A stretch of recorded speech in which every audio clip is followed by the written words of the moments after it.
Tariq Ramadan, lui, était l'invité du 12-30 de Karine Vazarino. Aujourd'hui, sur cette antenne, l'islamologue et philosophe a lancé un appel à la spiritualité. Il a aussi abordé la question de la guerre dans l'islam, alors que le monde a découvert notamment le groupe État islamique qui prétend mener justement une guerre sainte.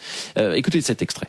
Le principe premier, c'est celui d'éviter la violence, d'aller toujours vers le processus de paix.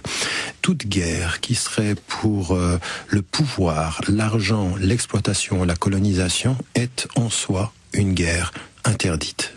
Ce qui est mis en évidence dans la tradition musulmane, c'est que la guerre est une guerre de résistance. Si on vous attaque, vous avez le droit à la légitime défense. Et donc cette légitime défense, c'est le principe d'ailleurs qu'on a dans la tradition chrétienne de la guerre juste. C'est-à-dire qu'à un moment donné, il faut savoir résister à l'horreur des hommes, à l'exploitation des hommes. Et donc on peut à ce moment-là utiliser les armes. Et ça veut dire de les utiliser proportionnellement à l'usage de l'agresseur.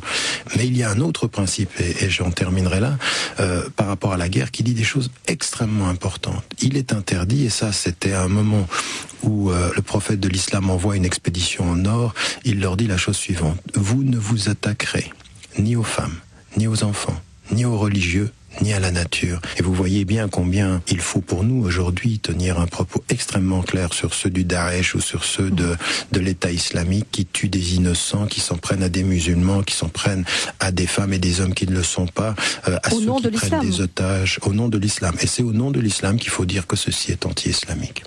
Tariq Ramadan, interviewé par Karine Vazarino tout à l'heure. François-Xavier Putalan, on l'entend parler de la guerre de résistance dans la tradition musulmane. Il invoque, Tariq Ramadan, la guerre juste, proportionnelle. Vous souscrivez ? Oui, absolument. Donc il n'y a pas de guerre sainte. D'ailleurs, lui-même n'emploie pas le terme. Les deux termes sont incompatibles. Une guerre est toujours un mal à éviter et éviter de façon maximale. En revanche, une guerre sainte peut pas être juste. Si, c'est-à-dire à un certain moment, le mal peut être choisi parce que c'est le moindre mal. C'est ce que la tradition, elle n'est pas particulièrement chrétienne. Là, je souscris en faux à ce que dit Tariq Ramadan. Elle est simplement humaniste. À un moment donné, si nous sommes individuellement agressés, nous pouvons, s'il n'y a pas d'autre moyen, porter atteinte à l'agresseur. Ça ne rend pas le fait de tuer l'agresseur. Cet acte n'est pas devenu juste, il est mauvais, mais il est moindre que être soi-même assassiné. Et dans la tradition philosophique et non pas religieuse, il faut en effet un certain nombre de conditions. Il faut d'abord que les dommages infligés par l'agresseur soient extrêmement graves et durables. Il faut deuxièmement que tout autre moyen ait été essayé, et puis que la guerre ait une chance d'aboutir, de succès. Et puis la troisième, Tariq Ramadan vient de le dire, il faut une proportionnalité pour que les effets néfastes de la guerre ne soient pas pires que ce que l'on veut éviter. Dans le cas des extrémistes du groupe État islamique, par exemple, eux sont persuadés que leur guerre sainte est juste. Oui, ils se trompent.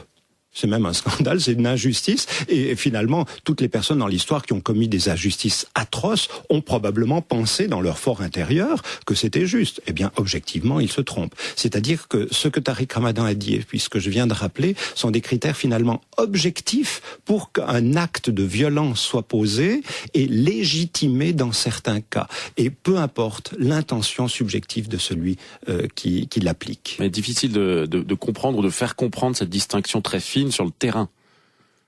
Oui, bien sûr, bien sûr, puisqu'à un moment donné, lorsque les armes parlent, c'est du sang, c'est de la tristesse, ce sont des atrocités, mais l'histoire donne raison aussi à ceux qui sont entrés dans des résistances. Et évidemment, l'État islamique pose des actes qui sont absolument injustes et innommables. Et peut-être faudra-t-il, et plusieurs personnes et plusieurs pays, entrer encore plus fortement dans la résistance.